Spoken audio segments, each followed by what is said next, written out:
We're going through the final stage of this interview section, and we'd like to hear from you advice and the thoughts. So on this one is, if you could give one key piece of advice to families with elderly loved ones, what will you say? I would say for them not to be worried. If they were to send their loved one in the care home, they can do it, because as you said, care home is there 24/7 to look after those who are in need. With the issue of life, probably you might be not able to look after your loved one for 24 hours because you go job, you go family issues. Send them, they'll be well looked after. And the care homes are regulated by government. Yeah, they go law to protect them, so they are in good hands. Yeah. And there are always organizations checking the care home if they're doing the right thing or not. Yes. So it's a safer place for them, rather than risking to manage them by yourself. That's alone. it. Yeah. Thank you. So, sir, how can the public better support caregivers and in this field, caregivers in elderly care? Because as you said, this is a job that's very stressful. So how can you rightly support the caregivers in this community?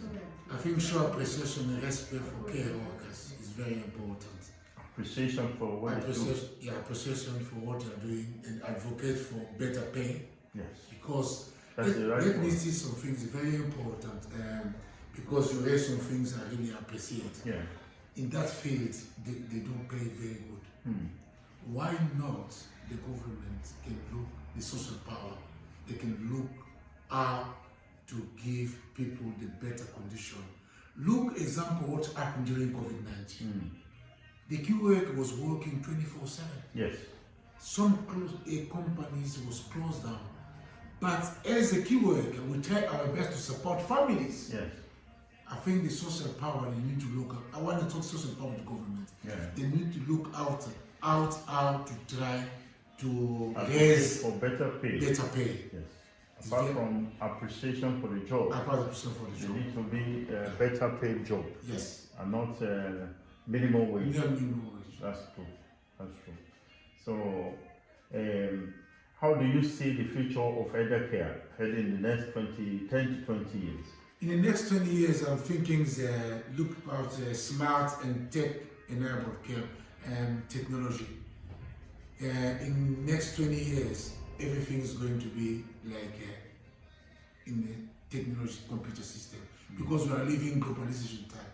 Everything's but we will not get to a point where robots will be taking No, care. we will not get to a point where but we are going to get to a point where lifting, cleaning, some things going to be easier. Yeah. Easier. Because I think nobody knows, but you know, robots can do cleaning as well. Yeah, of course. Of course. So let's see, in 10, 20 years, things can be changed in that field as well. 10, 20 years is a long time. Yes. A lot can change, a lot can still be improved upon. So, finally, ma'am, for anyone watching who want to work in this field, what final words of encouragement or caution will you give them? Thank you. I would like to say, see yourself if you are the right person, first of all. When I'm saying the right person, have this right heart. job for you. Yeah, if it's the right job for you, and make sure you go for the full training to be well prepared on how to do the job for not making mistakes. That's it. If you go in, you see that the job is not for you, just withdraw yourself. That's a good advice I'll give. So, as you said, it's not a job for everyone. Yeah. So, you want to add anything? Yeah, I want to add anything, because this kind of job, always they say no experience needed, full training to be provided. Be aware that we know no experience needed, full training will be provided, but do some research. Because do some research online, in technologies, everything's there, which challenges can be faced. Then when you see that you are the right person, you can do the job, then you can apply it. Because sometimes when you say full training we provide, no experience needed, then you go to the place after being trained, you say, this job was not to me. It was not for me. Why? Because you didn't do research. Yes. Research is very important. Before you apply, please do some research. And know about the job. Know about the job. Thank you very much. To see if it's a job you can do. Yes. That's it. Because it's a job that psychologically get to you. Yeah. So, because if you get to a point where you that is supposed to be looking after someone, you get angry, Yeah. and you manifest some things, you harm yourself more. That's it, yeah. So we would like to avoid all those things. Thank you very much for your time. Wow, what a wonderful and enlightening moment. It's been a very interesting discussion, and it shows that you have a wide range of experience in this sector. And our viewers also will be very delighted to hear about this. It is clear that elder care is so much more than just a profession. It's a calling and a commitment to dignity and a service to our seniors who have contributed so much to the society. We have learned today that whether in a nursing home, residential or care home, or receiving care at home, what truly makes a difference is the compassion, the training, and the dedication of the caregivers. And if you are a family member also watching, wondering if your loved one is in good hands, I hope this conversation has given you reassurance and guidance on what to look for in quality elder care. Thank you so much for your time, and we look forward to hearing your feedback. Thank you. Wow, what an enlightening discussion. First of all, a huge thanks to you, Mr. Didie Kulungu-Mavindi, the CEO of MAKMAV Recruitment Limited in Darlington, and Mrs. ODILE MAKAYA, the Chief Operation Officer, and the entire team at MAKMAV Care Agency for sharing your experience and expertise with us, and also for your valuable insights that you've shared with us today. It is clear that elder care is so much more than just a profession.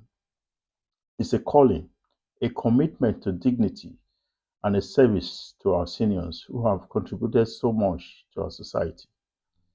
We've learned today that whether in a nursing home, residential care, or receiving home care at home, that is the domiciliary care, what truly makes a difference is the compassion, the training, and the dedication of caregivers. And if you're a family member watching this, wondering if your loved one is in good hands, I hope this conversation has given you reassurance and guidance on what to look for in a quality elder care. A key takeaway from today's discussion were the role of caregivers in enhancing seniors' well-being, what compassionate care and proper training is all about, also the challenges and reward of working in adult social care sector, advice for new caregivers and families making elder care decisions. If you have found today's conversation helpful, please like, share, and subscribe to the Golden Years Care channel. Don't forget to turn on notifications so you never miss any of our important discussion on elder care and public health. Also, if you have any questions or topics you would like us to cover in the future videos, please drop them in the comment section below. We love to hear from you as soon as possible. Once again, a big thank you to our incredible guests and to you, our viewers, for being part of this important conversation. Remember, caring for elders is not just a duty, it's an honor. Let's work together to make the golden years of our loved one truly golden. Thank you very much. I'll see you in the next episode.